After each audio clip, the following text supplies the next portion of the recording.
ছাত্ররা আন্দোলন করে যাদেরকে তাড়িয়েছে তারা সত্যি কাজ করেছে। ছাত্র বুক পেতে গুলি লয়েছে, কিন্তু মানুষ কত বড় বেঈমান, কত বড় পশু। একজন বুক পেতে দিলে তাকে মারা যায় না, একজন গুলি করলে তারে গুলি করা যায় পাল্টা, কিন্তু যে বুক পেতে দিল তাকে যে গুলি করে সে পশুর চেয়ে অধম। আমি বলবো এই ছাত্র সমাজ যারা, তারা আমাদের এই ছোট ভাই, ছেলে, ভাগনা, বাতিজা, তারা সুশিক্ষিত। আমরা চাই স্বাধীন বাংলাদেশ, উন্মুক্ত বাংলাদেশ, যে বাংলাদেশে কোন ধরনের চলতে ফিরতে সাধারণ মানুষের যাতে কোনো অসুবিধা না হয়, সেইভাবে সে বাংলাদেশকে চালাবে। আমরা তাদের পিছনে আছি এবং থাকব। তো যাক বন্ধুগণ, অনেকেই গান করেছেন, শিল্পী যারা, আমরা সবাই এক ডেগের ভাত।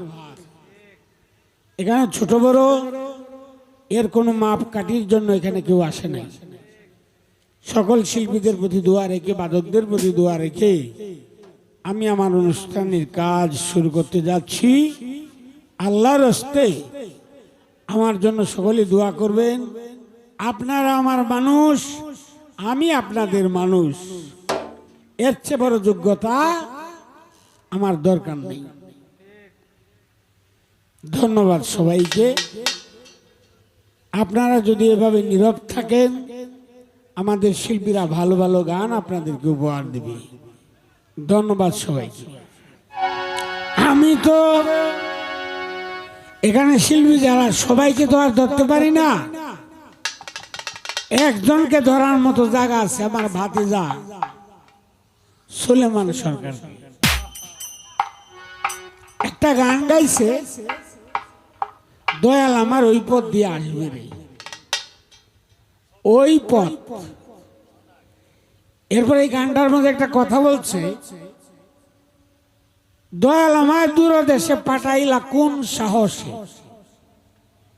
কথাটা কি কোন সাহসে না অন্য কিছু? কথাটা কি কোন সাহসে না অন্য কিছু? আর দয়াল আমার ওই পথ দিয়ে আসবে, এই পথটা কি ঢাকা যাওয়ার পথ, না ময়মনসিংহ যাওয়ার পথ, না সিলেট যাওয়ার পথ?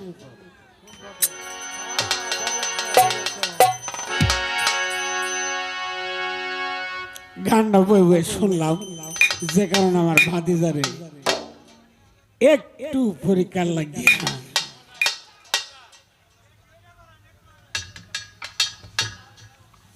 একটু একটু করিয়াই তো কামড়া হয়, ফলাই কি একটা রে।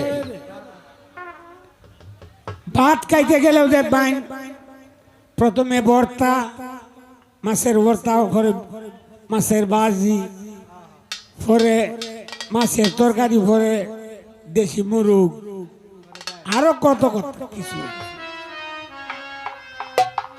সব একটু একটু করেই হয়, ফইলাই একটা হয়ে না।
আমার ছেলে বিজয় সরকার খুব কষ্ট করে এই অনুষ্ঠানের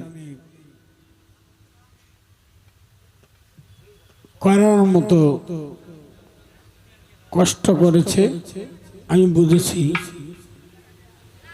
তো যাক, তার প্রতিও দোয়া রাখি আলাদাভাবে, তাকেও যেন আল্লাহ পাক হেফাজত করে এবং তার টার্গেট যেন আল্লাহ পাক